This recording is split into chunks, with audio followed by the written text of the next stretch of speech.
Hello and welcome to this quick tutorial on installing WordPress. Before you actually do install WordPress, there's a couple of things you need to do.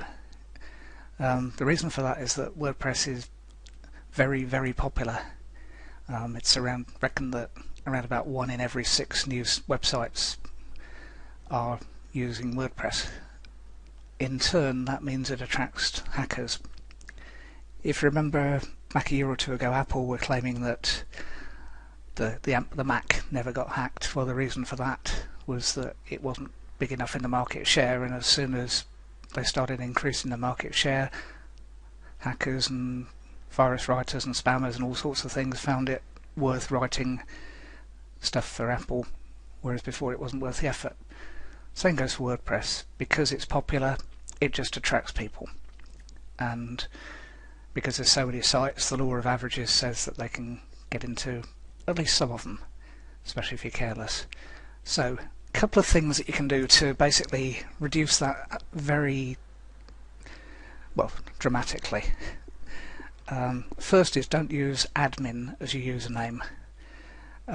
Chances are, whatever installation thing you do, it may well prompt you and say admin. Because you're an administrator, it makes sense, but because it's the default, it probably means that, well, I guess 80 or 90% of WordPress sites use it. Some of my early ones do, but I've learnt since. And it just dramatically reduces the chances, because what'll happen is the hacker will try admin, it'll try a few simple passwords, and then they'll go on.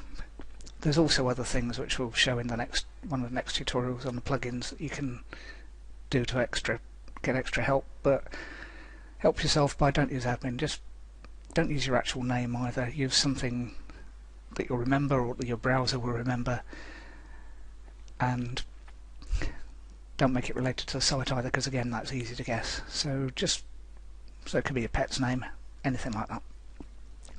And the other thing to do is use a secure password. Now again, some programs will give you some of the installation routines will give you a password suggestion, but what I do is go across to a site that generates a secure password generator.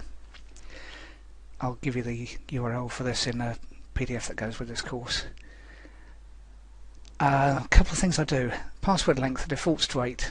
I go for 12. 12 seems to be very strong, and the other thing is it doesn't normally include punctuation, so I tick the box. Just to show you the kind of ones, I'm going to select that down to 5,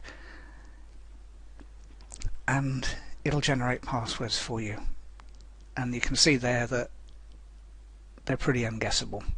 It'll be a mixture of upper and lower case, all sorts of things in there, punctuation, weird characters, well, at signs often crop up, equal signs, exclamation marks crop up, dollars, equals, dashes, all sorts of things that what they do is they make it a lot more difficult to hack the password. You'll need to save it somewhere because you won't be able to get it back from anywhere else. All you'll be able to do is reset it. So that's what I do before I do any WordPress installation. I choose a username that isn't admin and go to random secure password generator and generate a free password to use. I'll normally go with the first one because, well, they're pretty random, as you can see from that. And what that means is they're difficult to crack. All you'll do is just tick the box that says remember me and let your browser save the settings, so you don't have to remember N7 SW$ equals U, Y equals PHU, fortunately, because you never would. Okay, and the next video will show you how to actually install using, well, you choose the one that, there's two popular installation routine, the Fantastico and the Softaculous, and I'll show you in a separate video how each of those work. They're both easy, they're both similar, but that's the next stage. Okay, see you in the next video.